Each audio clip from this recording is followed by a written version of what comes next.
Hi there, Jonathan Rayo here with Simplified Guitar, and today I want to talk about hammer-ons and pull-offs, when and how to use them. So first let's talk about the concept of what a hammer-on and a pull-off is. So I'm just going to start with like my open E string here, and what a hammer-on is that I'm going to just pluck my E string with my picking hand or my strumming hand here, and while it's ringing out, I'm going to hammer down my finger, one of my fingers of this hand, while that string is ringing out, and it's going to change the note to, whatever note I'm playing. So let's say, I hit this E string, it's making an E note. Then I'm going to hammer down on the 3rd fret and change that E note to a G note, but I'm not going to pluck again. It's just going to be that hammer on that's creating a new note. Like that.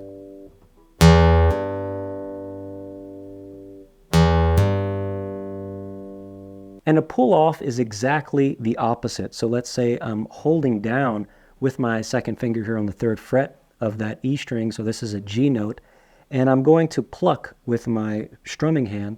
I'm going to pluck that string, and I'm going to pull off with that finger. And while I'm pulling, I'm not just going to pick up, I'm going to kind of pull that finger.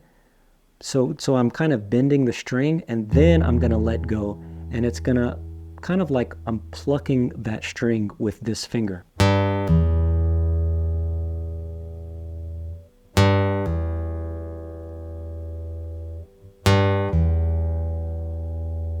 So that's the concept of the hammer-on and the pull-off, but how do we use it in context within songs? One of the ways I use it in almost every song that I play is with suspended chords.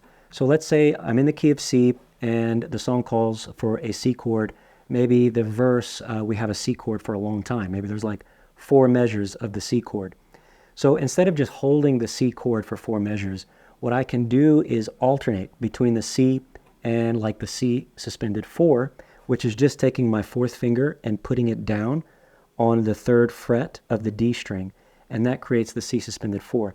But to add a little bit of extra flair to it, instead of just putting that finger down, I'm going to do a hammer-on.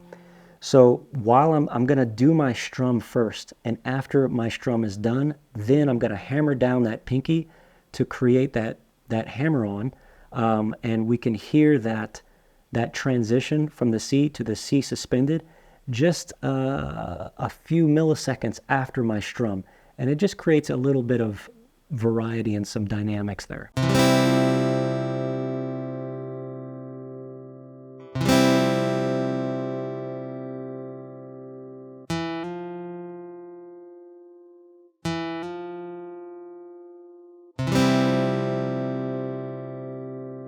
And then I'll do the same thing when I'm coming out of the C suspended 4 back to the regular C major. I will pull off that pinky after I do my strum to create a pull-off.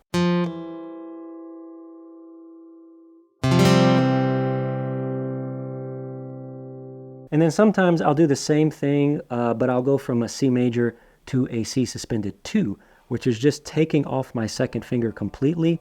That is a C suspended 2. So sometimes I'll use all of these in progression with one another. The C major, C suspended 4, C suspended 2, and I'll just alternate between those 3 chords when the song calls to just hold a C for a really long time. And of course I'm using these hammer-ons and pull-offs to create a little bit more variety in those transitions.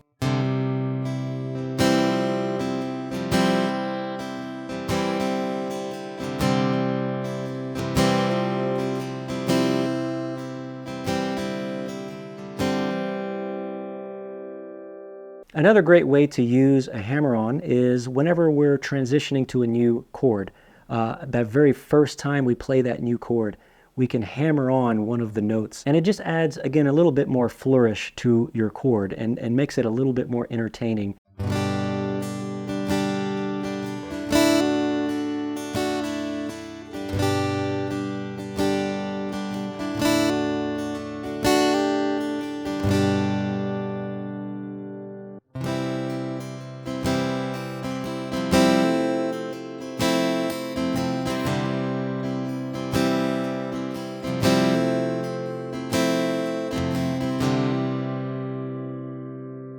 Another great way to use hammer-ons and pull-offs is with finger picking.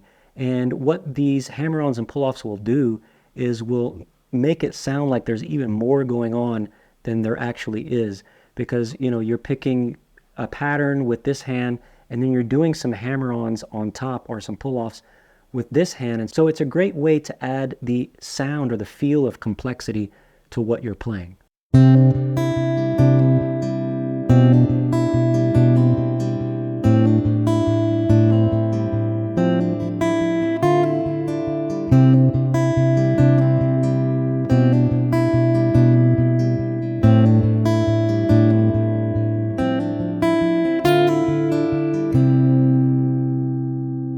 All right, I hope you enjoyed this lesson. If you did, please give it a thumbs up and don't forget to subscribe to the channel, and I hope to see you in the next lesson. Take care.